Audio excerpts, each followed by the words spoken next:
Venus सूर्य से दूसरा और पृथ्वी का सबसे करीबी ग्रह, जिसे अर्थ से सिमिलर साइज और मैस होने के कारण अर्थ सिस्टर प्लैनेट के नाम से भी जाना जाता है। वीनस और अर्थ के कई सारे फिजिकल कैरेक्टरिस्टिक्स एक समान हैं, लेकिन इन सब चीजों के अलावा ये किसी भी तरीके से हमारी पृथ्वी जैसा नहीं है, रहने लायक तो बिल्कुल भी नहीं। वीनस के कुछ यूनिक और एक्सट्रीम फीचर्स इसे पृथ्वी से अलग करते हैं, खास करके इसके एक्सट्रीम टेम्परेचर्स और टॉक्सिक एनवायरनमेंट जो वीनस को रहने लायक नहीं बनाते। तो क्या हो अगर कोई वीनस पर बिना किसी तैयारी के चला जाए? इस वीडियो में हम इस सवाल पर चर्चा करेंगे कि आखिर इंसान स्पेस सूट के प्रोटेक्शन के बिना वीनस के हार्श कंडीशंस को कितने समय तक झेल सकता है। तो आइए इस दिलचस्प सवाल का जवाब तलाशते हैं। दोस्तों, वीनस पर जाने के बाद हम कितने समय तक जिंदा रह सकते हैं, ये जानने से पहले हमें वीनस प्लैनेट को अच्छे से समझना होगा, खास करके उसके उन एक्सट्रीम टेम्परेचर्स को जो अनेकों चुनौतियों से भरे होते हैं। आपको बता दें, वीनस अपने डेंस और अनफॉरगिविंग एटमॉस्फेयर के लिए जाना जाता है, जिसमें मुख्य रूप से सल्फ्यूरिक एसिड क्लाउड्स के निशान के साथ कार्बन डाइऑक्साइड भी शामिल होता है। वीनस पर एटमॉस्फेरिक प्रेशर पृथ्वी के मुकाबले 92 गुना ज्यादा होता है, जो कि समुद्र की सतह के बिल्कुल नीचे महसूस किए गए प्रेशर के बराबर होता है। ये एक्सट्रीम प्रेशर ही ह्यूमन बॉडी को सीरियस डैमेज पहुंचाने के लिए काफी है। वीनस पर सरफेस के कंडीशंस इतने ज्यादा हार्श होते हैं कि इसकी सरफेस पर भेजा गया कोई भी स्पेसक्राफ्ट इतने इंटेंस प्रेशर और हीट से जल्दी ही कुचल और पिघल जाता है। डेंस एटमॉस्फेयर के कारण स्पेस से सीधे वीनस की सरफेस को ऑब्जर्व करना काफी चैलेंजिंग काम है। हालांकि नासा के मैजेलन स्पेसक्राफ्ट जैसे रडार मैपिंग मिशंस ने वीनस के सरफेस को काफी डिटेल्स में मैप किया है। वीनस में अलग अलग तरह के जियोलॉजिकल फीचर्स हैं, जिसमें vast volcanic plains, highland areas और लार्ज शील्ड वोल्केनोज शामिल हैं। मैक्सवेल माउंट्स वीनस प्लैनेट का सबसे ऊंचा पर्वत है, जो कि लगभग 11 किलोमीटर यानी कि 7 मील की ऊंचाई तक पहुंचता है। वीनस पर मौजूद एक्सट्रीम टेम्परेचर्स में कंट्रीब्यूट करने वाले प्राइमरी फैक्टर्स में से एक ग्रीन हाउस इफेक्ट है। जब डेंस एटमॉस्फेयर सूर्य की गर्मी को रोक लेता है तो उससे एक अनकंट्रोल्ड ग्रीन हाउस इफेक्ट का जन्म होता है। एज अ रिजल्ट, सूर्य से अधिक दूर होने के बावजूद भी वीनस के सरफेस का टेम्परेचर 900 डिग्रीज फ़ारेनहाइट यानी कि 475 डिग्री सेल्सियस तक पहुंच जाता है, जो कि मर्क्यूरी के सरफेस से भी कहीं ज्यादा गर्म है। टेम्परेचर के इतने एक्सट्रीम लेवल्स तक बढ़ने से ज्यादातर धातुओं का मेल्टिंग पॉइंट जल्दी ही पार हो जाता है। यहाँ तक कि लेड और जिंक जैसे हाई मेल्टिंग पॉइंट मेटल्स भी वीनस पर कुछ ही मिनटों में लिक्विड में बदल सकते हैं। यहाँ पर स्पेस सूट की सुरक्षा के बिना वीनस पर जाने वाले किसी भी इंसान के लिए एक सिग्निफिकेंट चैलेंज है। लेकिन वीनस के हार्श एनवायरनमेंट में स्पेस सूट्स भी इनइफेक्टिव हो जाती हैं। तो आखिर ऐसा क्यों? ये जानने के लिए हमें स्पेस सूट्स की बनावट को भी समझना होगा। दोस्तों, स्पेस एक्सप्लोरेशन और स्पेस वॉक्स जैसी एक्स्ट्रा व्हीकुलर एक्टिविटीज के दौरान एस्ट्रोनॉट्स के प्रोटेक्शन में space suits important role play करते हैं। वैक्यूम ऑफ स्पेस कई सेवरल चैलेंजेस से भरे होते हैं। इसके लिए स्पेस सूट्स की जरूरत होती है। स्पेस सूट में यूज किए जाने वाले मटेरियल्स स्पेशली स्पेस के एक्सट्रीम टेम्परेचर्स का सामना करने के लिए डिजाइन किए जाते हैं। हालांकि इन हीट रेजिस्टेंट मटेरियल्स के भी कुछ लिमिटेशंस होते हैं। स्पेस सूट के कूलिंग सिस्टम और इंसुलेशन के बिना वीनस की भारी गर्मी के चपेट में आने वाला इंसान जल्द ही हीट स्ट्रोक का शिकार होकर भस्म हो जाएगा। तो आइए अब वीनस के एटमॉस्फेयर पर मौजूद उन सभी खतरों के बारे में जानते हैं। दोस्तों, वीनस के एटमॉस्फेयर में सल्फ्यूरिक एसिड के घने बादल होते हैं, जो कि इसे हाईली कोरोसिव बना देते हैं। ये बादल किसी भी जीवित इंसान की स्किन और रेस्पिरेटरी सिस्टम के लिए सीरियस थ्रेट साबित हो सकते हैं। किसी प्रॉपर प्रोटेक्शन के बिना इन जहरीले बादलों के साथ एक ब्रीफ एनकाउंटर भी इररिपेरेबल डैमेज दे सकता है। वीनस के एटमॉस्फेयर को जो चीज और भी ज्यादा खतरनाक बनाती है वो है सांस लेने लायक ऑक्सीजन की कमी। ये एक और क्रिटिकल फैक्टर है जो स्पेस सूट के बिना वीनस के सरफेस को और भी ज्यादा डेंजरस बनाती है। आपको बता दें कि वीनस का एटमॉस्फेयर लगभग पूरी तरह से कार्बन डाइऑक्साइड से भरा हुआ है, जिसमें अन्य गैसें न के बराबर हैं। ऑक्सीजन के इस एब्सेंस की वजह से वीनस पर दम घुटने लगता है और एक ही झटके में मौत हो जाती है। जैसा कि हमने आपको वीडियो के एकदम शुरुआत में बताया था कि वीनस पर एक्सट्रीम एटमॉस्फेरिक प्रेशर समुद्र की सरफेस के नीचे गहरे पानी में डूबे होने के बराबर होता है। इंसानी शरीर इस प्रेशर को झेलने के लिए नहीं बना है। अगर हम गलती से भी वीनस के उस एक्सट्रीम एटमॉस्फेरिक प्रेशर की चपेट में आ जाते हैं तो हमें इसके डेवास्टेटिंग इफेक्ट्स को झेलना होगा, जो अपने एक्सट्रीम एटमॉस्फेरिक प्रेशर से हमारे शरीर को श्रिंक कर देगा, जिससे हमारे अंग डिस्ट्रॉय हो जाएंगे और हमारी इंस्टेंट डेथ हो जाएगी। वीनस के एक्सट्रीम हीट और रेडिएशन को झेलना इंसानी शरीर के बस की बात नहीं है। वीनस प्लैनेट पर एक्सट्रीम हीट और इंटेंस रेडिएशन का कॉम्बिनेशन इंसानों के लिए लीथल होता है। इन कंडीशंस को लंबे समय तक झेलने से ह्यूमन बॉडी पर इसके भयंकर इफेक्ट्स देखने को मिलते हैं, जैसे कि इंटेंस रेडिएशन से डीएनए को काफी ज्यादा नुकसान होता है, जिससे सीरियस हेल्थ प्रॉब्लम्स होती हैं और कैंसर का खतरा भी बढ़ जाता है।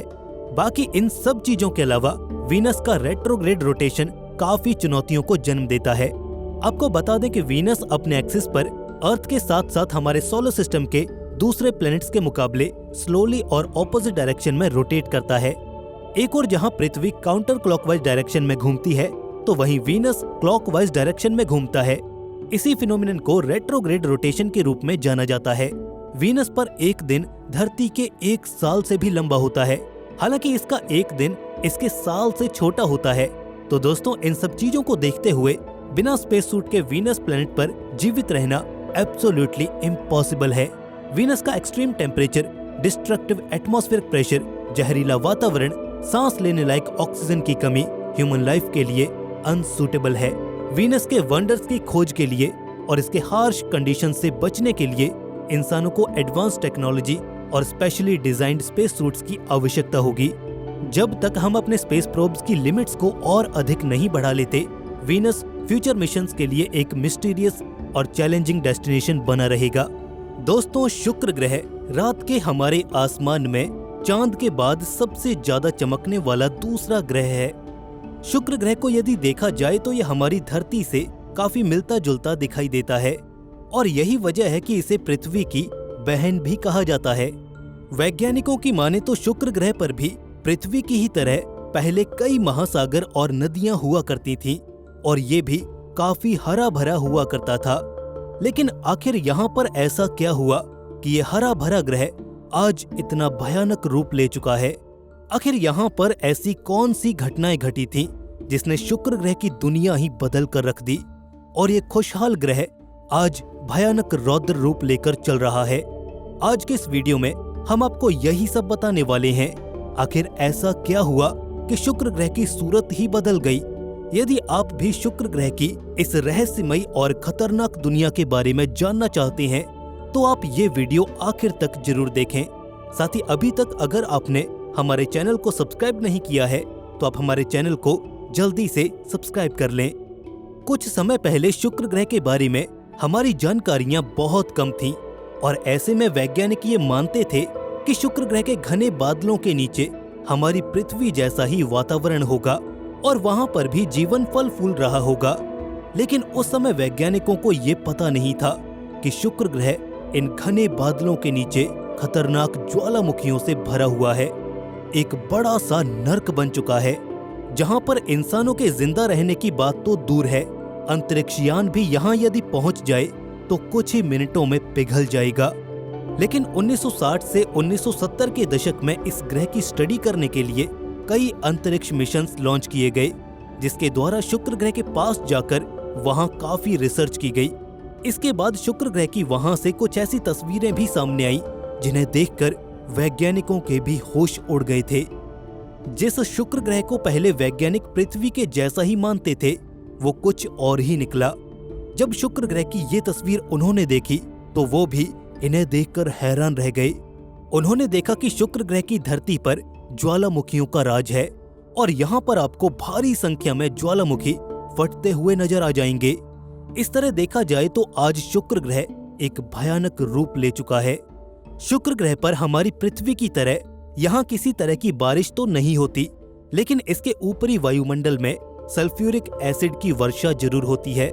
इसका मतलब यह है कि शुक्र ग्रह पर बारिश तो होती है, लेकिन उस बारिश में पानी नहीं बल्कि एसिड बरसता है, जो कि इसकी सतह से 25 किलोमीटर ऊपर ही वेपोराइज हो जाता है। यदि ऐसे में कोई इंसान शुक्र ग्रह की सतह पर भी जाता है तो कई भयानक ज्वालामुखी उसे देखने को मिल जाएंगे। रिसर्च में ये भी पता चला कि इस ग्रह पर 350 किलोमीटर की रफ्तार की हवाएं चलती हैं और कभी-कभी तो ये रफ्तार 700 किलोमीटर प्रति घंटे भी पहुंच जाती है, जो कि आज तक धरती पर आए किसी भी तूफान से कई गुना ज्यादा है। वहीं शुक्र ग्रह पर ज्वालामुखियों की बात की जाए तो इसके 100 किलोमीटर के दायरे में लगभग 166 ज्वालामुखी देखने को मिल जाएंगे। जिस तरह से हमारी पृथ्वी धूल मिट्टी और पत्थर और चट्टानों से बनी हुई है, उसी तरह से शुक्र ग्रह की धरती मेटल, लोहे और ज्वालामुखियों से निकलने वाली चट्टानों के सूखे हुए टुकड़ों से मिलकर बनी है। इस तरह से इसकी धरती पूरी तरह से मृत भूमि कही जा सकती है, जिसमें अगली हलचल सिर्फ ज्वालामुखियों की सक्रियता के बाद ही होती है। वहीं वैज्ञानिकों का ये भी कहना है कि शुक्र ग्रह पर लगभग 1 लाख से भी ज्यादा ज्वालामुखी हो सकते हैं, लेकिन खास बात यह है कि यहाँ के ज्वालामुखियों में किसी भी तरह का कोई विस्फोट नहीं होता है, लेकिन इनमें लावा काफी ज्यादा मात्रा में निकलता रहता है। वहीं वैज्ञानिकों द्वारा किए गए अध्ययन में ये भी बात सामने आई कि अरबों साल पहले यहाँ पानी हो सकता था, लेकिन कार्बन डाइऑक्साइड की मात्रा यहाँ पर इतनी अधिक थी कि जिसकी वजह से ग्रीन हाउस प्रभाव लगातार बढ़ता चला गया और आज शुक्र ग्रह पूरी तरह से ज्वालामुखियों की धरती बन चुका है। वहीं यदि शुक्र ग्रह की जमीन पर यदि कोई एस्ट्रोनॉट जाता है तो उसका वजन शुक्र ग्रह पर धरती की तुलना में 10% कम हो जाएगा। यदि आप पृथ्वी पर 100 किलो के हैं तो शुक्र ग्रह पर आपका वजन 90 किलो रह जाएगा। शुक्र ग्रह का वायुमंडल कई किलोमीटर मोटी सल्फ्यूरिक एसिड की परतों से ढका हुआ है और इसी वजह से शुक्र ग्रह की सतह दिखाई तक नहीं देती। इसके वायुमंडल में 90% कार्बन डाइऑक्साइड और 3% नाइट्रोजन और सल्फ्यूरिक एसिड जैसी अन्य खतरनाक गैसेस पाई जाती हैं। वहीं अगर इसके टेम्परेचर की बात की जाए तो इसकी सतह का तापमान काफी ज्यादा है, यानी कि ये ग्रह काफी गर्म ग्रह जाना जाता है। इसकी सतह का टेम्परेचर बताएं तो 480 डिग्री सेल्सियस होता है, जो कि किसी भी चीज को आसानी से पिघला सकता है। यदि आप यहाँ किसी कांच के टुकड़े को भी गिरा देंगे तो वो कुछ ही सेकंड में जमीन पर नीचे गिरने से पहले ही पिघल जाएगा। हमारी धरती पर कार्बन डाइऑक्साइड 0.02% ही पाई जाती है, लेकिन हम अगर शुक्र ग्रह की बात करें तो यहाँ पर कार्बन डाइऑक्साइड 96% पाई जाती है। ऐसे में आप अंदाजा लगा सकते हैं कि शुक्र ग्रह पर हवा की क्या स्थिति रहती होगी। वैसे शुरुआत में ही शुक्र ग्रह पर कार्बन डाइऑक्साइड की मात्रा इतनी ज्यादा नहीं थी, लेकिन यहाँ पर कुछ ऐसी घटनाएं घटी हैं जिसकी वजह से यहाँ पर कार्बन डाइऑक्साइड की मात्रा लगातार बढ़ती चली गई, जिसने इस ग्रह को हमेशा के लिए बदल कर रख दिया। इसके बारे में वैज्ञानिकों की माने तो वैज्ञानिकों ने रिसर्च में ये पाया कि आज से करीब 2 से 3 अरब साल पहले शुक्र ग्रह पर पृथ्वी की ही तरह महासागर मौजूद हुआ करते थे और यहाँ पर भी पेड़ पौधे मौजूद थे। इसकी रिसर्च से जुड़े हुए वैज्ञानिकों ने ये भी बताया कि उस समय शुक्र ग्रह पर अधिकतम तापमान 20 डिग्री सेल्सियस और न्यूनतम तापमान -50 डिग्री सेल्सियस के साथ एक अच्छा वातावरण बनाने में सक्षम रहा होगा और उस समय शुक्र ग्रह पर जीवन भी पनपा होगा। लेकिन आज से 3 करोड़ साल पहले शुक्र ग्रह के ऊपर कुछ ऐसी घटनाएं घटी थी जिसकी वजह से इसके अंदर का लावा इसकी जमीन पर आने लगा, जिसके बाद काफी अधिक मात्रा में ग्रीन हाउस गैसेज जैसे कि मीथेन, कार्बन डाइऑक्साइड और ऐसी ही कई जहरीली गैसेस बाहर आने लगी। इसके बाद शुक्र ग्रह का क्लाइमेट पूरी तरह से बदल गया। कभी पृथ्वी की तरह हरे भरे इस ग्रह पर अब कार्बन डाइऑक्साइड गैस की भरमार ने इस ग्रह का रूप ही बदल डाला। कार्बन डाइऑक्साइड की अधिकता की वजह से ही शुक्र ग्रह का तापमान 462 डिग्री सेल्सियस तक जा पहुंचा है और ऐसे में क्या वहां पर जीवन संभव हो पाएगा? वैसे तो शुक्र ग्रह पर जीवन संभव नहीं है, लेकिन हाल ही में वैज्ञानिकों ने रिसर्च में कुछ ऐसा पाया है जिसमें कुछ चौंकाने वाली बातें सबके सामने आई हैं। वैज्ञानिकों ने बताया कि भले ही शुक्र ग्रह की धरती जीवन योग्य नहीं हो, लेकिन शुक्र ग्रह के एटमॉस्फेयर में मौजूद कुछ चीजें ऐसी हैं जो कि पृथ्वी के एटमॉस्फेयर के समान ही हैं और इस चीज की खोज करने के लिए नासा आने वाले समय में कुछ मिशंस भी लॉन्च करने जा रहा है, जो कि शुक्र ग्रह के एटमॉस्फेयर में जाकर यहाँ पर जीवन की उपस्थिति की खोज करते हुए देखे जा सकेंगे। लेकिन आज भी शुक्र ग्रह का भयानक रूप वैज्ञानिकों के लिए एक बड़ी चुनौती बना हुआ है, क्योंकि ये तो हम सब जानते हैं कि यहाँ के वातावरण में बारिश के पानी की जगह एसिड गिरता है, लेकिन ऐसा भी नहीं है कि शुक्र ग्रह पर अभी तक कोई मिशन नहीं भेजा गया। इससे पहले कई मिशंस भेजे जा चुके हैं, लेकिन अधिकतर मिशन फेल ही रहे। आज अंतरिक्ष के रहस्यों को जानने के लिए दुनिया के अलग अलग देशों के बीच होड़ मची हुई है। अब इस स्पेस रेस में भारत भी तेजी से आगे बढ़ रहा है। भारतीय स्पेस एजेंसी इसरो चांद, मंगल और सूरज के अध्ययन के लिए भेजे गए मिशन की सफलता के बाद अब ये शुक्र ग्रह के रहस्यों को जानने की तैयारियों में जुटा है।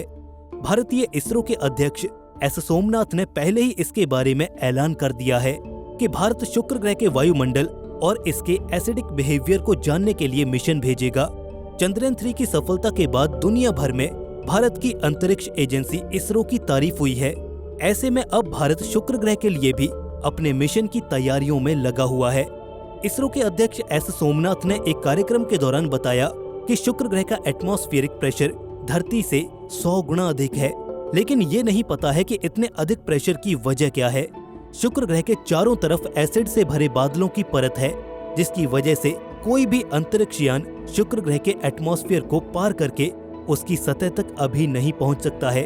इसलिए हमें शुक्र ग्रह के एटमॉस्फेयर के बारे में और ज्यादा रिसर्च करने की जरूरत है।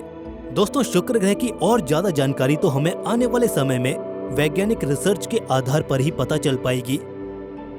रात का आसमान अनंत तारों से सजा हुआ और उसमें चमकता हुआ एक बिंदु जो बाकी तारों से कुछ अलग ही कहानी कहता है। वीनस, हमारा शुक्र ग्रह, आसमान के उन तारों में खोने की नाकाम कोशिश करता हमारे सौरमंडल का दूसरा ग्रह, लेकिन इसकी चमक इतनी तेज है कि ये उन तारों में दुबक ही नहीं पाता और हमारे पूर्वजों ने इसे हजारों साल पहले ही सुबह का और शाम का तारा कहना शुरू कर दिया था। लेकिन शायद वो ये नहीं जानते थे कि इस चमक के पीछे क्या छिपा हुआ है। एक ऐसा रहस्य जो सैकड़ों सालों से इंसानों को हैरान करता आया है। एक सवाल जो अंतरिक्ष की गहराइयों में आज भी कहीं गूंज रहा है। क्या शुक्र ग्रह के पास कोई चंद्रमा था या ये सिर्फ एक भूल थी जिसे हम पता नहीं क्यों सच मानते रहे? शुक्र ग्रह की ये कहानी एक पहेली है जो हमें आसमान की उस दुनिया में ले जाती है जहां हर जवाब के पीछे नए सवाल छिपे हुए हैं। वीनस को आज हम जानते हैं एक जहरीला ग्रह जहां सल्फ्यूरिक एसिड की बारिश होती है, जहां गर्मी इतनी ज्यादा है कि धातु भी पिघल जाए। आज साइंस कहती है कि वीनस के पास कोई चंद्रमा नहीं। फिर भी एक वक्त ऐसा था जब बड़े बड़े खगोल शास्त्रियों ने बिल्कुल इसके उलट दावे किए थे। तो आखिर सच क्या है? वो दावे कहां से आए? और अगर वो सच थे तो वो चंद्रमा आज कहां पर हैं? वीनस, चमक के पीछे का सच। वीनस हमारे सौरमंडल का दूसरा ग्रह है। सूरज से इसकी दूरी करीब 108 मिलियन किलोमीटर है। इसका आकार पृथ्वी से इतना मिलता जुलता है कि इसे कभी कभी हमारा ट्विन भी कहा जाता है।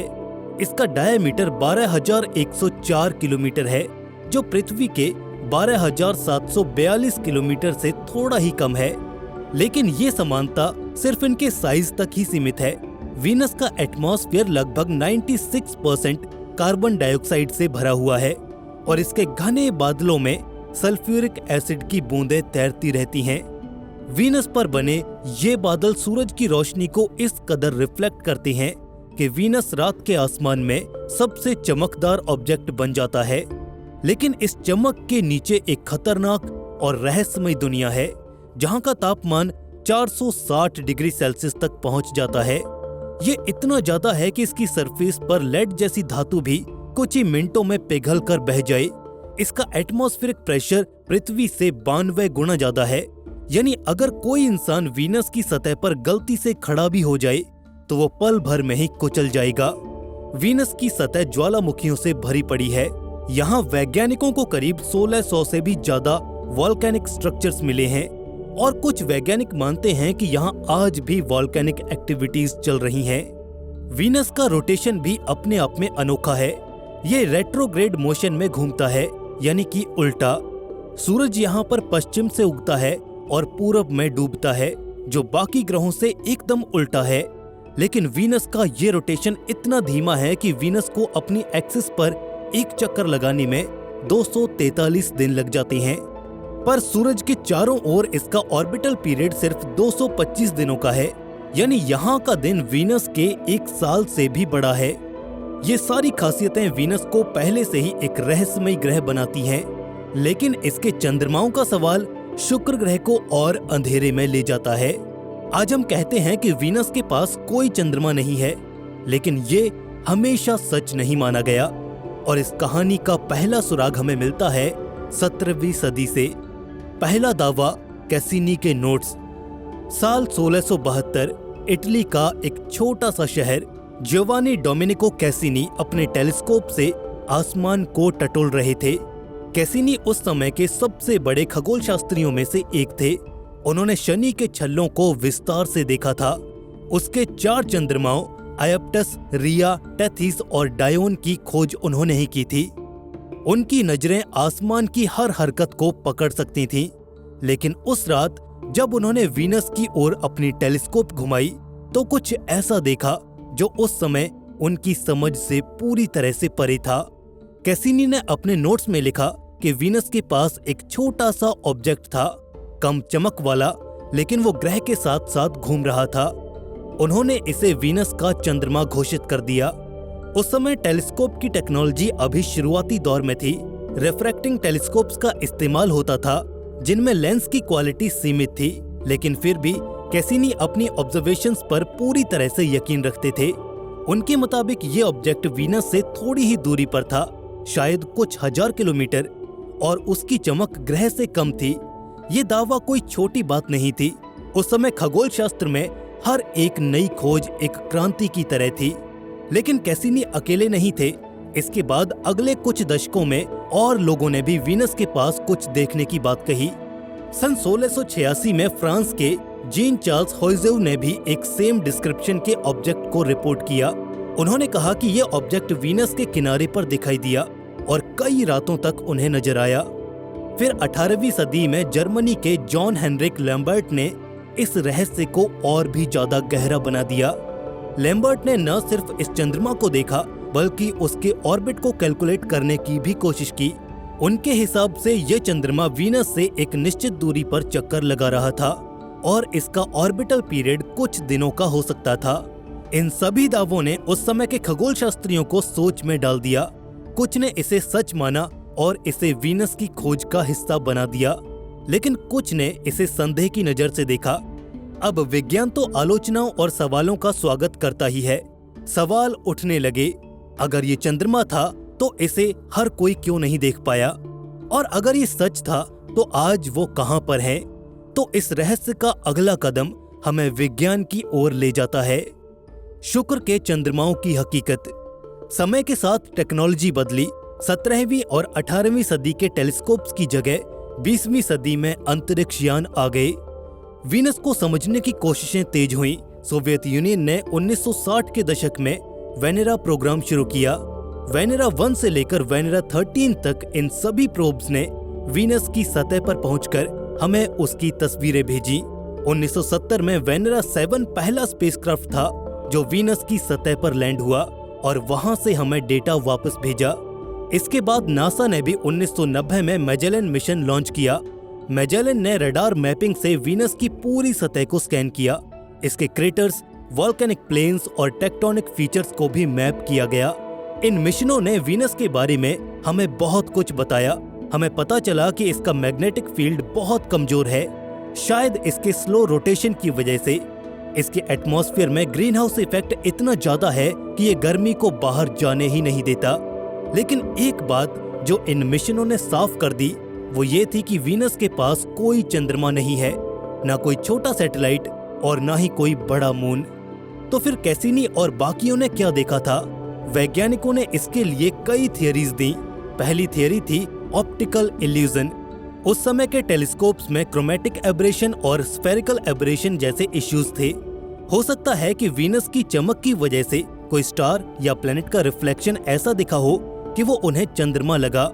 दूसरी थियरी जो सामने आई वो थी कि शायद वो कोई एस्टेरॉयड या कॉमेट रहा होगा जो उस वक्त वीनस के पास से गुजर रहा था और गलती से उसे चंद्रमा समझ लिया गया। तीसरी संभावना हो सकती है कि शायद वीनस के एटमॉस्फेयर में बादलों की वजह से कोई ऑप्टिकल इफेक्ट हुआ हो जिसने चंद्रमा जैसा कोई भ्रम पैदा किया हो। लेकिन इन सभी जवाबों से हर सवाल हल नहीं हो रहा था। अगर ये भ्रम था तो अलग अलग समय पर अलग अलग खगोल शास्त्रियों ने एक जैसा भ्रम आखिर कैसे एक्सपीरियंस किया, और अगर ये कोई स्थायी ऑब्जेक्ट था तो उसका रिकॉर्ड या फिर निशान हमें आज तक क्यों नहीं मिला। कुछ वैज्ञानिक मानते हैं कि सौरमंडल के शुरुआती दिनों में वीनस के पास एक चंद्रमा रहा होगा, लेकिन टाइडल फोर्सेस और डायनामिकल इंस्टेबिलिटी की वजह से वो कहीं खो गया। और ये सिर्फ अंदाजा है, लेकिन ये हमें सोचने पर मजबूर जरूर करता है कि वीनस का इतिहास उतना सिंपल नहीं है जितना हम समझते हैं। क्या हमें भविष्य में वीनस का चंद्रमा मिलेगा? अभी तक वीनस के चंद्रमाओं का कोई ठोस सबूत हमारे पास नहीं है, लेकिन साइंस कभी रुकती नहीं। नासा का Veritas mission Venus emissivity radio science InSAR topography and spectroscopy 2028 में लॉन्च होने वाला है। ये मिशन वीनस की सतह और एटमॉस्फेयर को हाई रेजोल्यूशन में स्कैन करेगा। दूसरी तरफ ईएसए का एनविजन प्रोजेक्ट 2030 तक वीनस की ऑर्बिट में इसकी जियोलॉजिकल हिस्ट्री और एटमॉस्फेयर कंपोजिशन को स्टडी करेगा। ये मिशन शायद हमें कोई नया सुराग दे सकें, शायद कोई क्रेटर या कोई एनोमली हो जो पहले हमसे नजरअंदाज हो गई हो।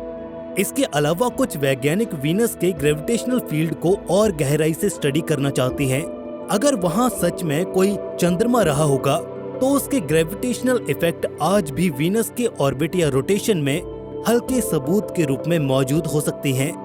ये खोज अभी शुरुआती दौर में है, लेकिन उम्मीद अभी बनी हुई है। फिलहाल वीनस का ये रहस्य एक अनसुलझी पहेली है। कैसिनी के पहले ऑब्जर्वेशन से लेकर आज तक ये सवाल बना हुआ है, क्या वो चंद्रमा था या सिर्फ एक भ्रम? सच जो भी हो, वीनस हमें याद दिलाता है कि अंतरिक्ष अभी भी न जाने कितने ही अनजाने रहस्यों से भरा हुआ है। वैज्ञानिक बहस। वीनस के चंद्रमाओं का सवाल सिर्फ साइंस तक ही सीमित नहीं रहा। 17वीं और 18वीं सदी में ये वैज्ञानिक बहस का एक बड़ा मुद्दा बन गया था।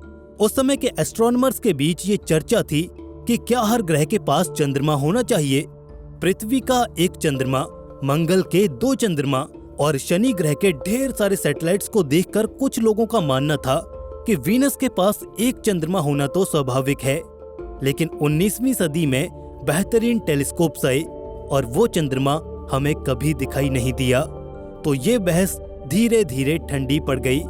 सांस्कृतिक तौर पर भी वीनस का प्रभाव कम नहीं था। रोमन माइथोलॉजी में वीनस प्रेम और सौंदर्य की देवी थी। इसकी चमक ने कवियों और लेखकों को प्रेरित किया था।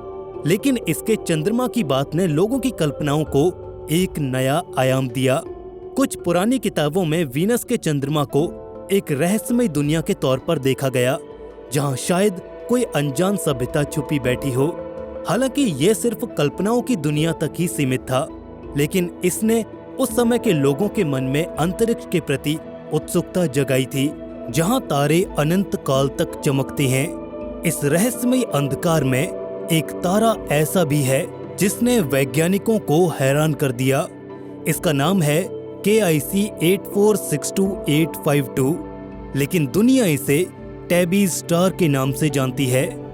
ये तारा, जो हमारी पृथ्वी से 1470 लाइट ईयर्स दूर सिग्नस कॉन्स्टेलेशन में चमकता हुआ, अपनी अजीबोगरीब हरकतों की वजह से सुर्खियों में बना रहा। इसे देखकर हर कोई हैरान था। आखिर कैसे कोई तारा 22% तक डिम पड़ सकता है और अचानक ही चमकने लगता है। ये सब इतने अनियमित ढंग से होता है कि वैज्ञानिकों के पास इसका कोई ठोस जवाब नहीं था। लेकिन इसमें सबसे रहस्यमय बात थी SETI, search for extraterrestrial intelligence. इस तारे पर न जाने क्यों इतना ध्यान देने लगा। क्या वे इस तारे के बारे में कुछ ऐसा जानते हैं जो हम सब से छिपा रहे हैं? आज हम आपको सेटी की अब तक की सबसे अजीब कहानी सुनाने जा रहे हैं। एक ऐसी कहानी जो आपको तारों की दुनिया में ले जाएगी, और फिर आपके मन में भी एक ही सवाल होगा, क्या हम वाकई इस ब्रह्मांड में अकेले हैं? टैबीज स्टार की कहानी 2015 में शुरू हुई, जब नासा के केपलर स्पेस टेलीस्कोप ने इस तारे के बेहद अजीब बिहेवियर को पकड़ा। प्लैनेट हंटर्स प्रोजेक्ट के सिटीजन साइंटिस्ट ने इस तारे की लाइट कर्व में कुछ ऐसा देखा जो किसी भी सामान्य तारे जैसा बिल्कुल भी नहीं था। आमतौर पर जब कोई ग्रह अपने तारे के सामने से गुजरता है तो वो उसकी रोशनी को 1 या 2% तक कम करता है, और वो भी एक प्रेडिक्टेबल टाइम पीरियड में। लेकिन टैबी स्टार, इसकी रोशनी कभी कभी तो 22% तक कम हो जा रही थी, और वो भी बिना किसी पैटर्न के। ये ऐसा था जैसे कोई विशालकाय चीज इसके सामने से गुजर रही हो। लेकिन वो चीज आखिर क्या थी? ये कुछ ऐसा था जिसने वैज्ञानिकों को सोचने पर मजबूर कर दिया। क्या ये सिर्फ धूल थी या कुछ ऐसा जो शायद एलियन हो? टैबी स्टार, जिसे बोयाजियन स्टार या WTF स्टार यानी वेयर इज द फ्लक्स भी कहते हैं, ये एक F type main sequence star है जो हमारे सूरज से थोड़ा बड़ा है और गर्म भी। ये सिग्नस कॉन्स्टेलेशन में 1470 लाइट ईयर्स की दूरी पर है। बात 2015 की है। एस्ट्रोनॉमर टबैथा बोयाजियन और उनकी टीम ने केपलर के डेटा को एनालाइज करते हुए ये पाया कि इस तारे की रोशनी में अनियमित और असामान्य कमी आ रही है। कुछ डिप्स तो इतने बड़े थे कि वो किसी भी ग्रह के कारण नहीं हो सकते, क्योंकि जुपिटर जैसे जायंट प्लैनेट्स भी अगर सूरज की रोशनी के आगे आ जाएं, तो वो सिर्फ 1% तक ही उसकी रोशनी को कम कर पाती हैं। तो फिर टैबी स्टार के आसपास आखिर ऐसा क्या मौजूद है जो उसकी लाइट को इतना डिम कर रहा है? ये उस समय किसी पहेली की तरह बन चुका था, लेकिन वैज्ञानिकों ने इसके लिए कई संभावनाएं तलाशी। शायद वो कोई कॉमेट्स का झुंड रहा होगा जो उस तारे के सामने से गुजर रहा था, या शायद वो कोई इंटरस्टेलर डस्ट हो सकती है जो पृथ्वी और तारे के बीच में आ रही थी, या शायद ये तारे का अपना इंटरनल फ्लक्चुएशन था। लेकिन इस पर कोई भी थियरी पूरी तरह से फिट नहीं बैठ रही थी। और फिर एक ऐसा सुझाव सामने आया जिसने पूरी दुनिया का ध्यान अपनी ओर खींच लिया। क्या ये कोई एलियन मेगास्ट्रक्चर हो सकता है? एक डायसन स्वार्म, एक विशाल संरचना जो किसी एडवांस सिविलाइजेशन के द्वारा अपने तारे की ऊर्जा को इकट्ठा करने के लिए बनाई गई हो। इस थियरी ने टैबी स्टार को रातों रात मशहूर बना दिया, लेकिन फिर सेटी के रिएक्शन ने इस रहस्य को और गहरा कर दिया। जब टैबी स्टार की खबर पूरी साइंटिफिक कम्युनिटी में फैली, तो सेटी ने तुरंत अपने एलन टेलीस्कोप एरे को इस तारे की ओर मोड़ दिया। वे ऐसे रेडियो सिग्नल्स की तलाश कर रहे थे जो किसी इंटेलिजेंट सिविलाइजेशन से आ रही हों, लेकिन उन्हें कुछ भी नहीं मिला। फिर भी सेटी ने इस तारे पर अपनी नजरें बनाए रखीं। 2016 में जब तारे की रोशनी फिर से कम होने लगी, सेटी के वैज्ञानिकों ने और गहराई से इसकी जांच शुरू कर दी। टबैथा बोयाजियन ने एक किकस्टार्ट कैंपेन शुरू किया जिसने $1 लाख से ज्यादा जुटाए ताकि lace कैम्बेस observatory global telescope network से इस तारे की लगातार मॉनिटरिंग की जा सके। सेटी की इस तारे में दिलचस्पी को देखकर लोगों के मन में कई सवाल थे। अगर ये सिर्फ एक नॉर्मल स्टार है तो इस पर इतना ध्यान क्यों दिया जा रहा है? क्या सेटी को कुछ ऐसा अंदेशा था जो वो दुनिया को नहीं बता रहे थे? कुछ लोगों ने कहा कि शायद सेटी को कोई सिग्नल मिला था जिसे वे पब्लिक नहीं करना चाहते। अगर ये वाकई कोई एलियन मेगास्ट्रक्चर था तो ये खोज ब्रह्मांड के बारे में हमारी समझ को हमेशा के लिए बदल सकती थी।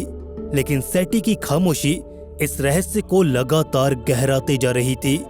टैबी स्टार की सबसे बड़ी पहेली थी उसकी रोशनी में आने वाले इर्रेगुलर डिप्स। ये डिप्स ना तो नियमित थे और ना ही इनका कोई फिक्स्ड पैटर्न था। ये कभी कभी 22% तक डिम हो जाता तो कभी कभी 0.3% तक ही रह जाता। कभी कभी ये कई दिनों तक डिम रहता और कभी अचानक से चमकने लगता। 2017 में एस्ट्रोनॉमर्स ने देखा कि ये डिप्स अलग अलग वेवलेंथ्स में भी अलग अलग थे, अल्ट्रावायलेट में ज्यादा और इंफ्रारेड में कम। इसका मतलब था कि जो भी चीज इस तारे की रोशनी को रोक रही थी वो ओपेक नहीं थी जैसे कोई प्लेनेट या मेगास्ट्रक्चर। इसके बजाय ये किसी डस्ट की तरह थी। वैज्ञानिक अब एक कंक्लूजन पर तो पहुंच रहे थे, लेकिन आखिर ये धूल आ कहां से रही थी? कुछ वैज्ञानिकों का मानना है कि शायद ये सर्कमस्टेलर डस्ट हो सकती है जो तारे के चारों ओर चक्कर लगा रही है। लेकिन इस थियरी में भी कई समस्याएं थीं। तारे के आसपास हाई रेडिएशन प्रेशर इतना ज्यादा है कि वो किसी भी ऐसी धूल को जल्दी उड़ा देता। तो लगातार इतनी बड़ी मात्रा में धूल आ कहां से रही है और ये धूल आखिर कैसे सस्टेन कर पा रही है? ये इतनी इर्रेगुलर क्यों है? अगर ये इंटरस्टेलर डस्ट थी तो इंफ्रारेड एमिशंस हमें क्यों दिखाई नहीं दिए, जो अक्सर धूल को देखते हुए हमें दिखाई देते हैं? वहीं दूसरे वैज्ञानिकों ने सुझाव दिया कि शायद ये कॉमेट्स का झुंड होगा। लेकिन अगर ये कॉमेट्स से आई धूल थी जो हमने देखी, तो इतने बड़े कॉमेट्स का झुंड आखिर कैसे बना होगा? या फिर ये कोई बड़े रिंग सिस्टम वाला ब्राउन ड्वार्फ होगा जो इस तारे के सामने से निकलता होगा। लेकिन यहाँ पर भी कोई भी थियरी फिट नहीं बैठ रही थी और एलियन मेगास्ट्रक्चर का विचार भले ही अनलाइकली था, लेकिन वो अभी भी लोगों के दिमाग में बैठा हुआ था। जब कोई भी थियरी टेबी स्टार की डिमिंग को पूरी तरह से समझा नहीं सकी, तो एक विचार ने दुनिया का ध्यान अपनी ओर खींच लिया। क्या ये एक एलियन मेगास्ट्रक्चर हो सकता था? सन 1960 में फिजिसिस्ट फ्रीमैन डायसन ने एक सिद्धांत दिया था कि कोई एडवांस सिविलाइजेशन अपने तारे की ऊर्जा को इकट्ठा करने के लिए विशाल संरचनाएं बना सकती है, जैसे सोलर पैनल्स का एक विशालकाय स्वाम जिसे डायसन स्वाम कहते हैं। क्या टेबी स्टार की डिमिंग कहीं ऐसी ही किसी संरचना की वजह से तो नहीं थी? ये विचार इतना रोमांचक था कि सेटी ने इसे गंभीरता से लिया। एस्ट्रोनॉमर जेसन राइट ने 2015 में एक सुझाव दिया कि टेबी स्टार की डिमिंग एक पार्शियली कंस्ट्रक्टेड डायसन स्वार्म की वजह से हो सकती है। सेटी ने रेडियो और ऑप्टिकल ऑब्जर्वेशंस को और तेज कर दिया। सेटी ने उन नैरो बैंड रेडियो सिग्नल्स की भी तलाश की जो यहाँ पर किसी इंटेलिजेंट सिविलाइजेशन की मौजूदगी को बता सकते थे, लेकिन कोई भी सिग्नल हाथ नहीं लगा। सेटी का टेबी स्टार पर इतना ध्यान देना अपने आप में एक रहस्य था। आमतौर पर सेटी किसी भी तारे की जांच करता है और अगर उसे कुछ नहीं मिलता तो वो आगे बढ़ जाता है, लेकिन टेबी स्टार के साथ ऐसा नहीं हुआ। 2017 और 2018 में जब तारे की डिमिंग फिर से देखी गई, सेटी ने इस पर अपनी नजरें बनाए रखीं। उन्होंने ग्रीन बैंक टेलीस्कोप और अन्य ऑब्जर्वेटरीज के साथ इस तारे की निगरानी की, लेकिन हर बार नतीजा वही था। कोई रेडियो सिग्नल नहीं, कोई लेजर पल्स नहीं, कोई सबूत नहीं। लेकिन फिर भी सेटी की ये जिद सवाल उठाती थी। क्या वे कुछ ऐसा ढूंढ रहे थे जो नॉर्मल बिल्कुल भी नहीं था? कुछ लोगों ने कहा कि शायद सेटी को कोई सिग्नल मिला था, लेकिन वो इतना अजीब था कि उसे समझना मुश्किल था। शायद वो सिग्नल इतना जटिल था कि हमारी तकनीक उसे डिकोड नहीं कर पाई, या शायद सेटी ने कुछ ऐसा देखा जो इतना परेशान करने वाला था कि उसे दुनिया के सामने लाने से पहले वो उसे पूरी तरह से सुनिश्चित करना चाहते थे। हम ये नहीं कह रहे कि ये कोई साजिश थी, लेकिन जब एक तारे पर इतना ध्यान दिया जाता है और फिर भी कोई स्पष्ट जवाब नहीं मिलता, तो सवाल अपने आप उठते हैं। क्या वहाँ वाकई कुछ ऐसा है जो शायद हमारी समझ से परे है? टेबी स्टार की कहानी ने हमें एक ऐसे मोड़ पर लाकर खड़ा कर दिया था जहाँ विज्ञान और रहस्य आपस में मिल जाते हैं। अभी तक जो भी हुआ उसने इस तारे के रहस्य को हमेशा के लिए बरकरार रखा, लेकिन अब इस रहस्य से पर्दा उठने वाला था। जैसे जैसे वैज्ञानिकों ने और डेटा इकट्ठा किया, हमारे सामने इस रहस्यमय तारे की तस्वीर एकदम साफ होने लगी। सन 2018 और 19 में टबेथा बॉयजिन और उनकी टीम ने लेस कैम्बर्स ऑब्जर्वेटरी के डेटा को एनालाइज किया। उन्होंने पाया कि डिमिंग अलग अलग वेवलेंथ्स में अलग अलग थी और ये सर्कमस्टेलर डस्ट की ओर इशारा कर रही थी। 2020 तक वैज्ञानिकों ने इस सिद्धांत को और पुख्ता कर दिया। उन्होंने सुझाव दिया कि ये धूल शायद किसी एस्टेरॉयड या कमेट के टकराव से बनी होगी। शायद एक बहुत बड़ा एस्टेरॉयड टूटकर बारीक टुकड़ों में बदल गया जो अब तारे के चारों ओर चक्कर लगा रहा है, या शायद कोई एक्सोमून टूटकर इस तारे के चक्कर लगाने लग गया होगा। इंफ्रारेड एमिशंस की कमी भी इस थियरी को सपोर्ट करती थी, क्योंकि धूल की मात्रा इतनी कम थी कि वो ज्यादा इंफ्रारेड एमिशंस नहीं छोड़ रही थी। ये सारी खोजें एक बात की ओर इशारा कर रही थीं। टेबी स्टार की डिमिंग का कारण कोई एलियन मेगास्ट्रक्चर नहीं, बल्कि प्राकृतिक धूल थी। कुछ लोगों का मानना है कि टेबी स्टार की डिमिंग इतनी अनोखी थी कि ये सेटी के लिए एक परफेक्ट टेस्ट केस था। अगर कोई एलियन सिविलाइजेशन वाकई वहां पर थी तो ये उनकी खोज का सबसे बड़ा मौका होता। लेकिन कुछ लोग आज भी सवाल उठाते हैं कि सेटी को वहां पर कुछ तो मिला था जो वे पब्लिक नहीं करना चाहते। नहीं तो सेटी ने किसी भी तारे में इतनी दिलचस्पी नहीं दिखाई थी।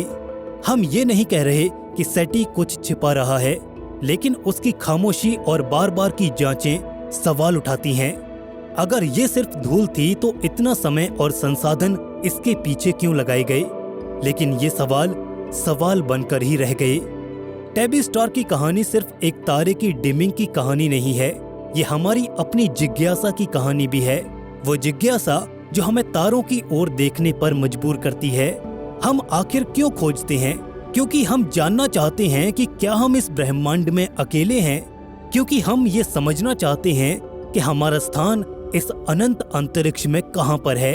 टैबी स्टार ने हमें एक पल के लिए ये सपना दिखाया कि शायद कहीं दूर कोई सभ्यता है जो हमारी ही तरह तारों को देखती है। लेकिन सच्चाई ये है कि टैबी स्टार का रहस्य अब ज्यादातर सुलझ चुका है। एस्टेरॉइड, धूल या एक्सोमून्स ये प्राकृतिक कारण इसकी डिमिंग को समझाते हैं। एलियन मेगास्ट्रक्चर का आइडिया वाकई रोमांचक तो था, लेकिन ये अब एक साइंटिफिक फुटनोट बन चुका है। लेकिन फिर भी ये कहानी हमें बहुत कुछ सिखाती है। ये हमें बताती है कि हमारी जिज्ञासा कितनी ताकतवर है। वो छोटे चमकीले तारे वास्तव में हमारी पृथ्वी के लिए किसी खतरे से कम नहीं है। अंतरिक्ष में टूटने वाला छोटे से छोटा तारा भी अपने सुपरनोवा एक्सप्लोजन की वजह से किसी भी प्लेनेट को धूल में बदलने की शक्ति रखता है। लेकिन क्या हो जब पृथ्वी का सबसे नजदीकी और सबसे विशाल तारा टूट जाए? जी हाँ, हम बात कर रहे हैं धरती से 650 लाइट ईयर्स की दूरी पर मौजूद red super giant star Beetlejuice की। सूर्य से उम्र, आकार और तापमान हर क्षेत्र में बड़ा ये तारा लगातार अपनी तबाही की ओर अपने कदम बढ़ा रहा है। ऐसे में अगर ये तारा फटा तो हमारी पृथ्वी का क्या होगा? तो आइए जानते हैं हमारे अंतरिक्ष के सबसे विशाल और सबसे चमकीले तारों में से एक बीटलजूस स्टार के बारे में, जो आए दिन हमारी धरती के लिए खतरा बनता चला जा रहा है। बीटलजूस स्टार हमारे अंतरिक्ष का 10वां सबसे चमकदार तारा है, जिसे सूर्य से भी विशाल होने के कारण अल्फा ओराइन्स के नाम से भी जाना जाता है। ओराइन कॉन्स्टेलेशन के बाएं कंधे पर विराजमान बीटलजूस स्टार हमारे अंतरिक्ष का 10 मिलियन वर्ष पुराना तारा है, जो सूर्य से भी उम्र में लगभग 50 गुना ज्यादा बड़ा है। आज बीटलजूस अंतरिक्ष के सबसे बड़े नॉन स्टार्स में से एक है, जिसका डायमीटर 700 मिलियन माइल्स यानी कि 1.2 बिलियन किलोमीटर से भी अधिक है। अगर बीटलजूस स्टार को सोलर सिस्टम के सेंटर में सूर्य की जगह रख दें तो इसका आउटर सरफेस जुपिटर ग्रह को भी टच कर जाएगा। इससे आप बीटलजूस स्टार की विशालता का अंदाजा लगा सकते हैं। लेकिन बीते कुछ सालों से वैज्ञानिकों ने इसकी विशालता में कुछ कमी पाई है। वास्तव में बीटलजूस स्टार की चमकदार रोशनी और विशाल आकार समय के साथ तेजी से बहुत बदल रहा है। बीटलजूस स्टार काफी तेज गति से अपने मास और अपने आउटर लेयर्स को खोता चला जा रहा है, जिसकी वजह से इसकी ब्राइटनेस लगातार कम हो रही है और ये अधिक लाल होता चला जा रहा है। अंतरिक्ष में इतने सालों से मौजूद होने के कारण अब बीटलजूस के कोर से उसका हाइड्रोजन फ्यूल पूरी तरह से खत्म हो चुका है। उसका हीलियम लगातार कार्बन में बदलता जा रहा है और अब वो अपने जीवन के अंतिम रेड जायंट फेज में मौजूद है। यानी अब बीटलजूस स्टार का अंतिम समय आ चुका है और अब वो अपनी आखिरी सांसें गिन रहा है। वैज्ञानिकों के अनुसार बीटलजूस स्टार अपने प्री सुपरनोवा फेज में दाखिल हो चुका है। शायद यही कारण है कि बीटलजूस बीते कुछ सालों से लगातार अपने सुपरनोवा एक्सप्लोजन होने के संकेत दे रहा है। बीटलजूस स्टार के इस भारी परिवर्तन के पीछे वैज्ञानिक इसके जन्म और इसकी विशालता को कारण मानते हैं। वैज्ञानिकों की माने तो बीटलजूस स्टार का जन्म इसी विशाल आकार के साथ ही हुआ था और आरंभ में ये ब्लू व्हाइट ओ टाइप स्टार हुआ करता था, जिसके अंदर भारी मात्रा में हाइड्रोजन जलता रहता था। अब वैज्ञानिकों की दृष्टि से देखा जाए तो तारा जितना बड़ा होगा वो उतना ही अधिक चमकता भी है और उतना ही अधिक गर्म भी होता है, लेकिन फिर उतनी ही तेजी से उसका हाइड्रोजन फ्यूल भी खत्म होने लगता है और धीरे धीरे वो तारा रेड जायंट फॉर्म में परिवर्तित होने लग जाता है। हमारे बीटलजूस स्टार के साथ भी कुछ ऐसा ही हुआ। पिछले मिलियन सालों से लगातार अंतरिक्ष में अपनी ऊर्जा बिखेरने के कारण इसके अंदर मौजूद हाइड्रोजन खत्म हो गया और यही कारण है कि बीटलजूस स्टार अब रेड जायंट स्टेज में मौजूद है। यही नहीं, जब बीटलजूस ने अपना हाइड्रोजन समाप्त कर लिया और हीलियम जलाना शुरू किया तो इसका एनवलप अपने ओरिजिनल साइज से कहीं ज्यादा फैल गया। वैज्ञानिकों का दावा है कि बीटलजूस स्टार अपने शुरुआती काल में सूर्य से भी 100 गुना ज्यादा चमकदार और 10 गुना अधिक बड़ा रहा होगा। सूर्य के ल्यूकवार्म 10,000 डिग्री फ़ारेनहाइट यानी कि 5,500 डिग्री सेल्सियस की तुलना में बीटलजूस के सरफेस का टेम्परेचर आश्चर्यजनक रूप से 89,500 डिग्री फ़ारेनहाइट यानी कि 50,000 डिग्री सेल्सियस तक रहा होगा। लेकिन अब ये तारा उतना गर्म नहीं है जितना पहले हुआ करता था, क्योंकि इसका करंट टेम्परेचर 5,800 डिग्री फ़ारेनहाइट यानी कि 3,300 डिग्री सेल्सियस ही रह गया है, जो कि सूर्य के मुकाबले बहुत ठंडा है। लेकिन इसके बावजूद भी इसकी चमक का कोई तोड़ नहीं है। बीटलजूस स्टार की विशालता और पृथ्वी से इसकी निकटता इसको हमारी धरती के लिए और खास बना देती है। यही कारण है कि आज हबल स्पेस टेलीस्कोप और रेडियो टेलीस्कोप्स के माध्यम से बड़ी आसानी से धरती से बीटलजूस स्टार का अध्ययन किया जा सकता है। अगर आप पृथ्वी के किसी उपकरण की सहायता से बीटलजूस स्टार की ओर देखेंगे तो आपको इसके अंदर सुपर हॉट प्लाज्मा के चिकने गोले की बजाय उबलते हुए गैस के बुलबुले का एक ढेलेदार समूह देखने को मिलेगा। गर्म पदार्थ के वो विशाल ढेर बीटलजूस के ठीक सेंटर से इसकी सतह तक उठते हैं और फिर ठंडे होकर वापस इसके आंतरिक भाग में गायब हो जाते हैं। बीते कुछ सालों से अपने एरेटिक बिहेवियर के कारण बीटलजूस स्टार वैज्ञानिकों के बीच चर्चा का विषय बना हुआ है। सदियों से एस्ट्रोनॉमर्स ने बीटलजूस स्टार के रेगुलर 400 डे साइकिल को ऑब्जर्व किया है, जिसमें उन्होंने ये पाया कि इस साइकिल में बीटलजूस की चमक लगातार घटती बढ़ती रहती है, जो कभी 0.3 के मैग्नीट्यूड तक बढ़ती है, फिर लगभग 0.8 तक कम हो जाती है। लेकिन दिसंबर सन 2019 में वैज्ञानिकों ने ये ऑब्जर्व किया कि बीटलजूस स्टार कुछ ज्यादा ही गति से अपनी चमक को खो रहा है और अचानक पहले की तुलना में 2.5 गुना ज्यादा अधिक धुंधला भी हो गया है। बीटलजूस स्टार के इसी परिवर्तन को बीटलजूस ग्रेट डिमिंग के नाम से जाना गया। यही नहीं, वैज्ञानिकों ने इसके इंटीरियर पार्ट से मटेरियल्स के हैवी रिमूवल का भी पता लगाया, जिन्होंने बाहर निकलकर एक ऐसा हैवी डस्ट फॉर्म किया जिसने पूरे बीटलजूस स्टार को हमारी आंखों से ओझल कर दिया। हालांकि अब धूल का वो बादल छंट चुका है और बीटलजूस ने अपनी सामान्य चमक वापस पा ली है। लेकिन ये भी सच है कि अब ये तारा अपने ओल्ड फॉर्म में नहीं रहा। इसके 400 डेज का ब्राइटनेस ऑक्सीलेशन पीरियड हाफ होकर 200 डेज का हो गया है, यानी कि इसके चमक के घटने का पैटर्न अभी भी जारी है। बीटलजूस की इन्हीं हरकतों को देखते हुए ये अनुमान लगाया जाने लगा कि ये स्टार जल्द ही सुपरनोवा एक्सप्लोजन के साथ खत्म होने वाला है। वास्तव में जब कोई तारा अपनी कोर में सारे हीलियम को कंज्यूम कर लेता है तो उसका रेड जायंट फॉर्म कार्बन और ऑक्सीजन को नियॉन और मैग्नीशियम में जलाना शुरू कर देता है, जिसके बाद वो उन्हें सिलिकॉन में बदलता है। लास्ट में उस स्टार का कोर आयरन से भर जाता है, जिसके बाद वो आयरन एटम्स हीलियम न्यूक्लियाई से जुड़ते हैं और इस जुड़ाव से एक भारी एनर्जी का निर्माण होता है। उस स्टार की कोर उस एनर्जी को एब्जॉर्ब करना शुरू कर देती है और इसी परिवर्तन से स्टार की कोर अपने अंदर से बाहर की ओर ढहना शुरू कर देती है। इस घटना को कोर कोलैप्स सुपरनोवा के नाम से जाना जाता है। सुपरनोवा एक्सप्लोजन्स इतने चमकीले होते हैं कि वे कुछ देर के लिए पूरी गैलेक्सी को भी मात दे देते हैं।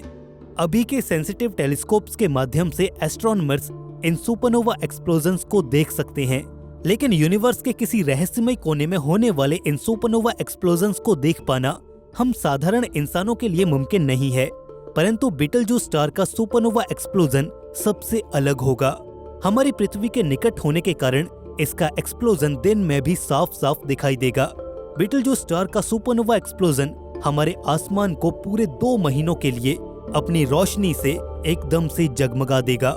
इस दौरान हमारी पृथ्वी पर इतनी ज्यादा प्रचंड रोशनी होगी कि रात के समय में भी अगर पूरे शहर की बिजली काट दी जाए तो भी अंधेरे का नामो निशान नहीं मिलेगा। कुछ ऐसा ही सुपरनोवा एक्सप्लोजन साल 1604 में भी देखने को मिला था, जिसे केपलर सुपरनोवा के नाम से भी जाना जाता है, जिसने लगातार 3 हफ्तों तक आसमान को रोशनी से भर दिया था।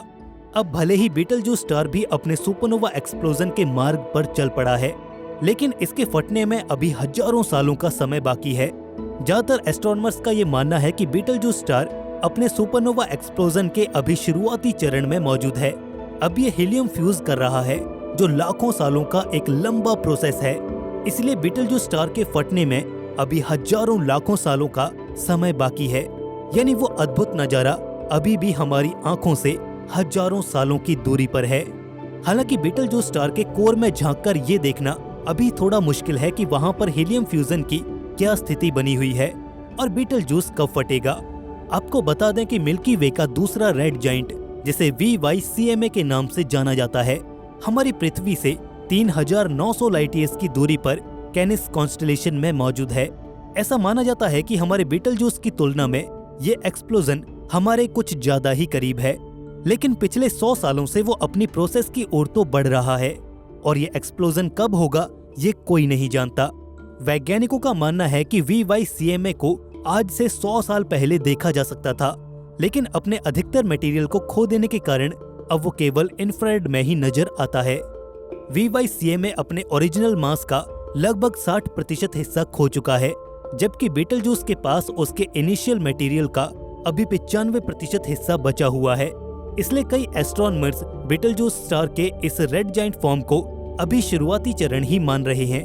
आकाश में 10वां सबसे चमकीला तारा बीटलजूस को ढूंढना आसान है और सबसे अधिक लाइट पॉल्यूटेड शहरों में भी इसको आसानी से ऑब्जर्व किया जा सकता है, जो कि ओराइन कॉन्स्टेलेशन के नॉर्दर्न और साउदर्न दोनों हेमिस्फीयर्स पर सर्दियों के महीनों में रात के आकाश की शोभा बढ़ाता है। अब इसी कॉन्स्टेलेशन के कंधे पर मौजूद बीटलजूस स्टार ओराइन कॉन्स्टेलेशन का दूसरा सबसे चमकीला तारा माना जाता है। वास्तव में हमारे आसमान में मौजूद हर एक तारा अपनी पृथ्वी पर जीवन को प्रभावित करता है। ये कहना गलत नहीं होगा कि हमारी पृथ्वी पर जीवन के निर्माण में इन तारों की एक बहुत बड़ी भूमिका रही है। ऐसे में इनका टूटना और सुपरनोवा एक्सप्लोजन जैसी घटनाएं धरती पर मौजूद अनेकों प्राणियों पर नकारात्मक प्रभाव भी डालती हैं। अनेकों एक्सपर्ट्स और एस्ट्रोनॉमर्स के अनुसार भले ही बीटलजूस स्टार अपने सुपरनोवा एक्सप्लोजन से दूर है। जुलाई सन 2025 का एक साधारण दिन। हवाई के मौना किया ज्वालामुखी पर बने जेमिनी नॉर्थ टेलीस्कोप की नजरें आसमान की ओर हैं। अचानक कंप्यूटर स्क्रीन पर एक हल्की सी नीली चमक उभरती है। वैज्ञानिक ये देखकर ही हैरान रह गए। उन्हें कुछ ऐसा मिल चुका था जो शायद सदियों पुराने रहस्य को सुलझाने की कुंजी बन सकता है। बीटलजूस को लेकर कई कयास लगाए जा रहे थे कि जल्द ही ये विशालकाय तारा सुपरनोवा विस्फोट से खत्म हो सकता है। हाल ही में इसकी चमक में गिरावट भी देखी गई और हम इंतजार करते रहे, लेकिन इस तारे में जैसा हम सोच रहे थे वैसा कुछ भी नहीं हुआ। ये तारा एक रहस्य बनकर रह गया। लेकिन हाल ही में जो खोज हुई वो चमक असल में बीटलजूस के एक साथी तारे की है, यानी एक कंपेनियन स्टार, जिसे खोजने की उम्मीद वैज्ञानिकों ने लगभग छोड़ ही दी थी। ये एक ऐसी खोज है जो न सिर्फ बीटलजूस के रहस्यों को उजागर करती है, बल्कि ब्रह्मांड के उन तारों की कहानी को भी बदल देती है जो हमने आसमान के तारों को देखकर गढ़ी हैं। तो चलिए आज बीटलजूस तारे की एक रहस्यमयी यात्रा पर निकलते हैं। ओराइन कॉन्स्टेलेशन में चमकने वाला बीटलजूस तारा हमारे रात के आसमान में चमकने वाला 10वां सबसे चमकीला तारा है। ये एक रेड सुपर जाइंट है। इसका आकार इतना विशाल है कि अगर इसे हमारे सूरज की जगह रख दिया जाए तो ये मरकरी, वीनस, अर्थ और मार्स के ऑर्बिट को भी निगल लेगा। इसका डायमीटर हमारे सूरज से करीब 760 गुना ज्यादा बड़ा है और ये सूरज से 87,000 गुना ज्यादा चमकदार है।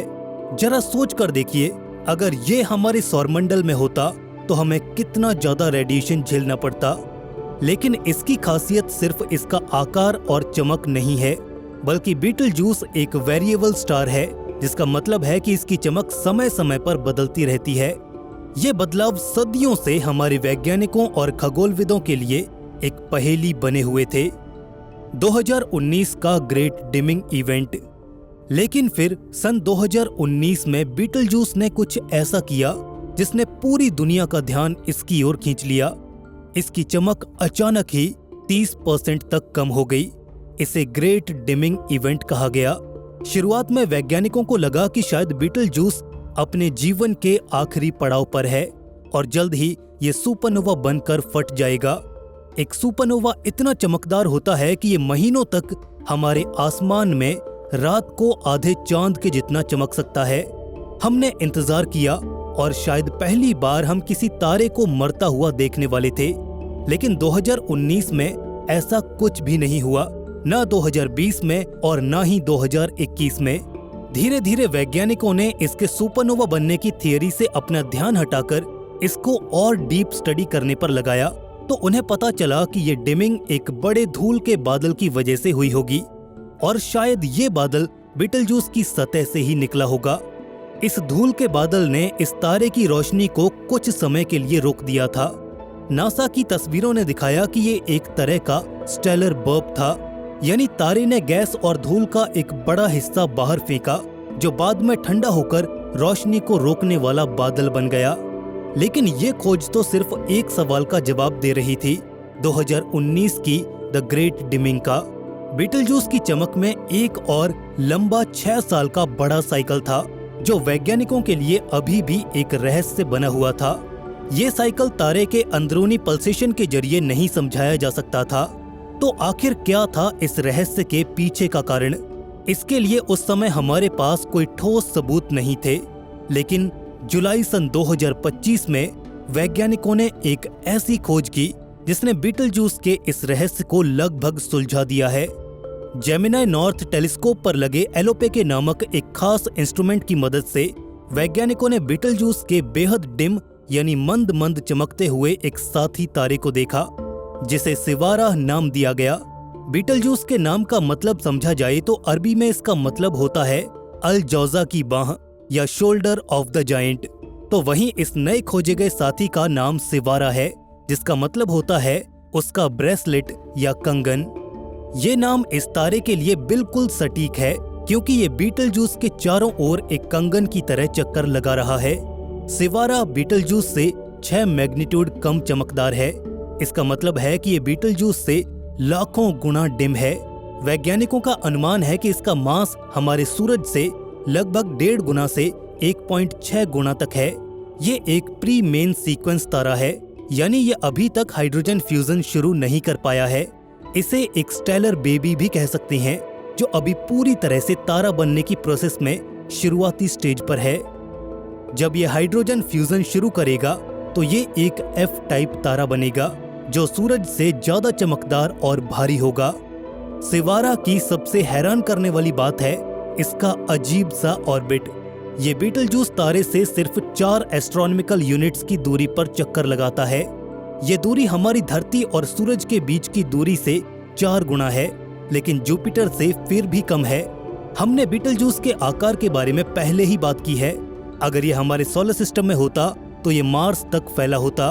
तो आप इसके विशाल आउटर एटमॉस्फेयर के बारे में तो सोच ही सकते हैं कि ये कितनी दूर तक फैला होगा। दरअसल इसका साथी सिवारा बीटलजूस के वातावरण के अंदर ही चक्कर लगा रहा है। ये एक ऐसी अजीब सी चीज है जो वैज्ञानिकों ने पहले कभी नहीं देखी थी। हर 6 साल में सिवारा बीटलजूस के करीब से गुजरता है, तो ये तारे के बाहरी वातावरण को पूरी तरह से हिला देता है। ये वहां पर उथल पुथल पैदा कर देता है, जिससे गैस और धूल बाहर निकलती है, जो कभी कभी रोशनी को रोक देती है। और यही वजह थी 2019 के द ग्रेट डिमिंग इवेंट की। सिवारा के इस ऑर्बिट की वजह से बीटलजूस की चमक में 6 साल का साइकिल देखा जाता है।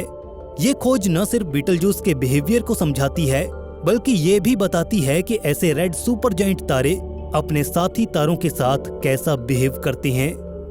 सिवारा को खोजना आसान नहीं था। बीटलजूस की चमक इतनी तेज है कि इसके पास किसी भी डिम स्टार को देखना नेक्स्ट टू इम्पॉसिबल है। आप जरा इमेजिन ही करके देखो, ये स्टार हमारे सूरज से 87,000 गुना ज्यादा चमकदार है।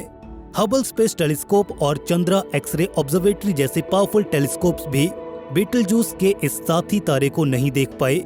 लेकिन नासा के एक सीनियर रिसर्च साइंटिस्ट स्टीव हॉवेल और उनकी टीम ने एक नई तकनीक का इस्तेमाल किया, जिसे स्पेकल इमेजिंग कहते हैं।